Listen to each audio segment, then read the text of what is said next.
Okay then, Mr. Hopkins. I'm a stranger on a train. You tell me you come from Luton. What's Luton like? Tell me. Well, Luton is a large industrial town that's been gradually de-industrialising and replaced by service sector employment. It's very diverse, both racially and culturally. It's very like, I think, a northern industrial town, or even an inner city London borough.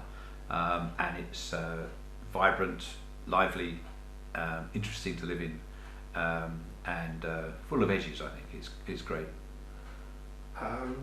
You say it's interesting to live in. Some people say that there's not enough strong culture in Luton.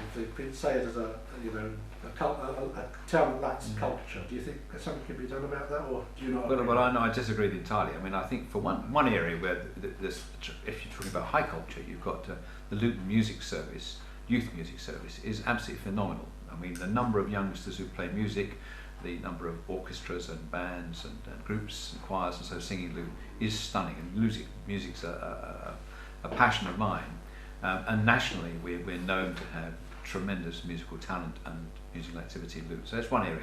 But I think there are lots of minority cultures in Luton, all of which have their own strengths and interest. I mean, Luton has its own cultural heritage, I think, in terms of its industry. I mean, it had a proud industrial heritage, hatting before motor cars and other industries during that time and since. I think there's so much in Luton, it's so varied, you can't just pin down one thing, but I think but hatting is gone and cars have gone, and people mostly talk about the airport now. The airport is clearly a big part of our future. I was actually speaking to the airport management this morning and talking about the future of the airport, which is expansion, and it's going to be bigger. Every extra million passengers employs 1,000 more people. So we want the airport to expand, and I've been certainly doing my best to help that process. But Luton is a town of change. Another 50 years on, it might be rather different than it is now. The airport might be just another phase of its development. But I think Luton is constantly interesting, and in fact I know at least one person, a teacher friend of mine, who moved away from Luton to a small, very monocultural town. She found it very dull and moved back to Luton because Luton was so interesting. Oh, right. That's interesting. Do you love Luton? Would you use the word love? I would indeed, yes, and it's not just because I'm the MP and you'd expect me to say that. I've lived here 37 years of my life, which is the majority of my life. My children have grown up here, it's very much home.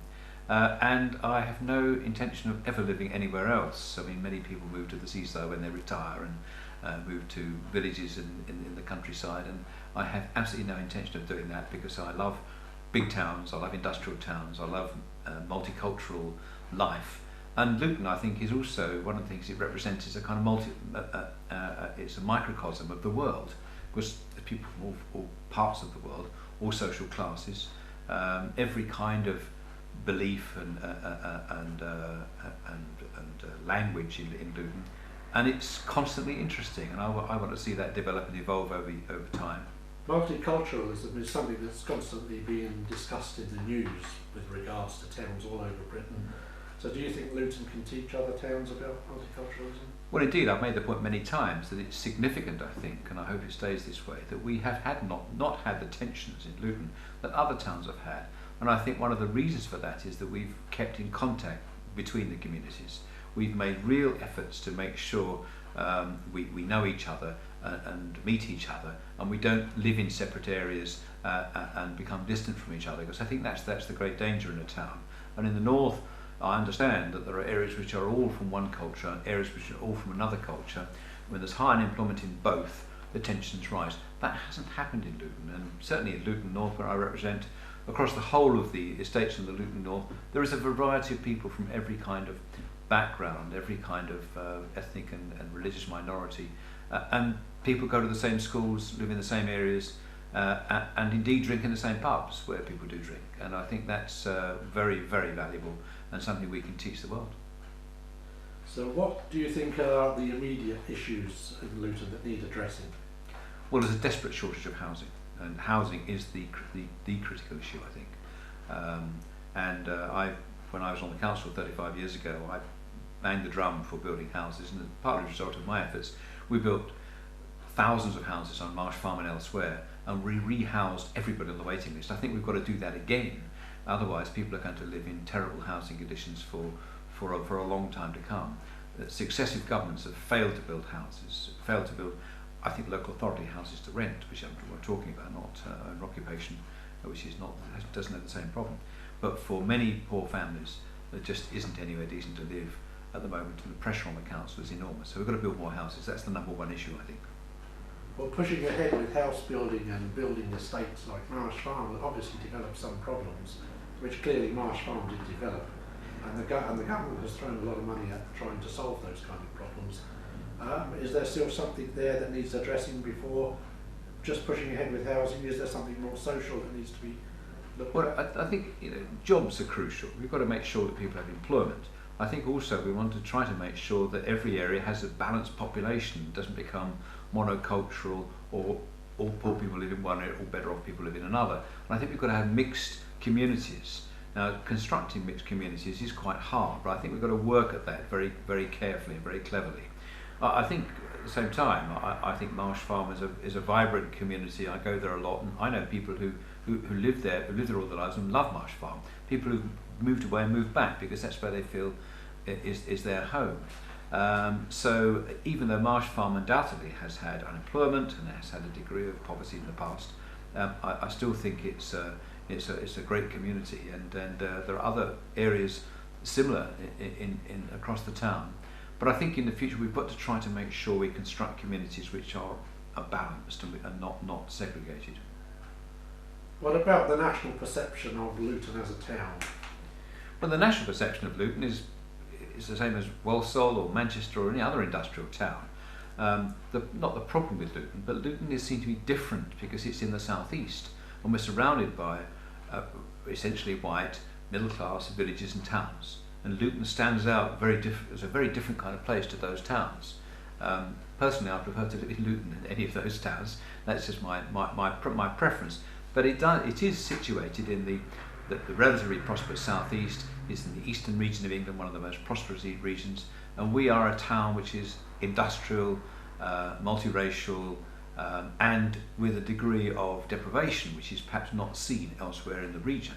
But it's no different from many other towns in the North and Midlands in its culture and ways.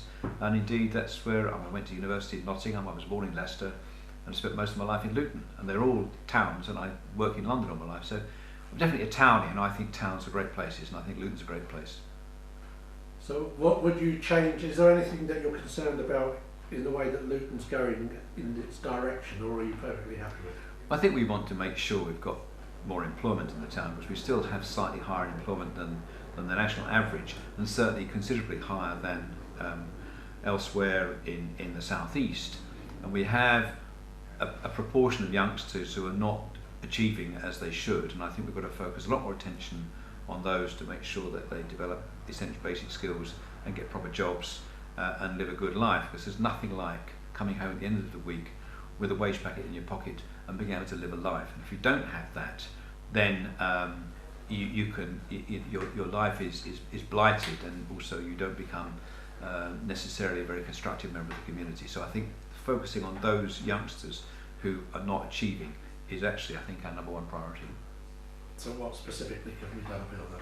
Well, I think it's to do with education, and I have very strong views on education. I think in the past what we've done in Britain, we've focused all our efforts on making sure that the top 20%, the elite, the grammar school boys, people like me, and girls indeed, who went off to university, and we tended to neglect the rest of the population in educational terms. And we're very different from other countries in that we have this great diverse, a great range of ability, educational achievement, from the best to the poorest. I think we've got to narrow that gap by putting lots of resources into making sure that those who haven't achieved in the past do much better in future. About Luton's past and history and its culture, do you think Luton's let go of it too easily? Or? Well, I'm trying to do my best. I'm a member of the Friends of Luton Museum, and I'm very keen on history, local history and archive. And I'm personally in politics. I'm keeping an archive myself, which, as and when I eventually retire, I hope to, codify and give to the museum to make sure they've got history of the Labour movement in Luton in the last 50 years, for example. But there's a lot more than that. I think one thing I'd like also to see is that there's the Luton Museum, the Vauxhall Museum of all the cars that have been produced in Luton over the last 100 years. I would hope that that would stay in Luton and become a big feature of our future, so we can show with pride the things we have made in the past, and you know, there will be other things in the future as well. But I think those things are important to hang on to, and of course hatting. But hatting still carries on. I was walking past some hat manufacturers this morning on my way to pick up my car, so they're still there. Oh, right, I didn't know that. So what has Luton got to be proud of today? Well, I think we have, as I say, Luton music is one thing. Our education system, I think, is actually superb. We have had our problems because people come to Luton with very poor educational achievement, and they have to make a great leap from where they start to where they finish. But we have, I think, the two best colleges in the country. Luton has Barnford College, which is the best further education college in the country, the first ever to get beacon status, grade 1 status, grade 1 is all its inspections. Luton Sixth Form College gets above average A-level results. It is grade 1 in its inspection, beacon status, does a fantastic job. We have some high schools which are doing well. One or two fell behind, but they have been picked up and are now being nurtured into success for the future. So I think we have lots of things going for us in that respect, and we also have the university. I was chair of governors of the College of Higher Education when it achieved higher education status, and I was very pleased to play a role in that. We have a university which has given us a spring in our step, and there are many other things I'm sure that will happen in the future that will make us even more interesting and successful. Luton doesn't actually have any kind of an arts venue as such. In the story of Luton, when it finished up, one of its big complaints was it doesn't have like a concert hall that can hold 600 people or something. It still hasn't got one all these years later. Do you think it still needs something to, like Aylesbury has a fantastic civic centre, why isn't Luton? Well, I agree, and when I was on the council all those years ago, I was one of those pushing for some kind of civic centre of that kind.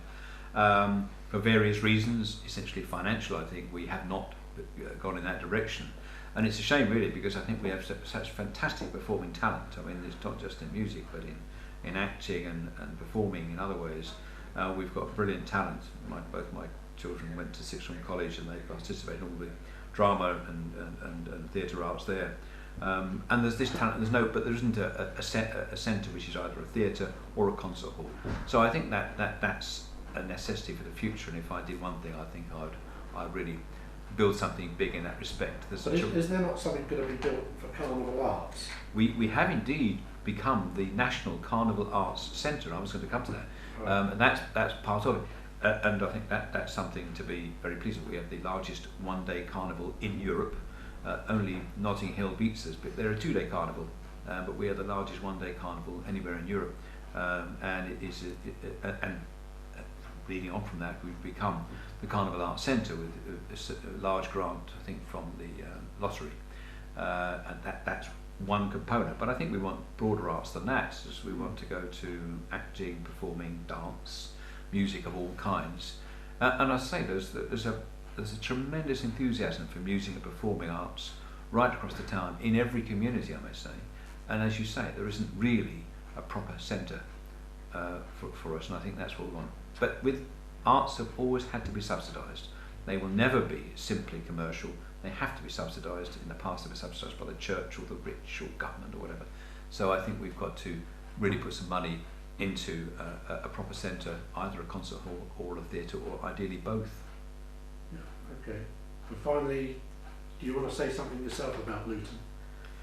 Well, I mean, I'm just absolutely bowled over with pride about being able to represent Luton in Parliament, and it's a real privilege to represent the town, and I like to think I can put a little bit back into all that I've derived from living here all my life, or most of my life, and all the experience my children have had here as well.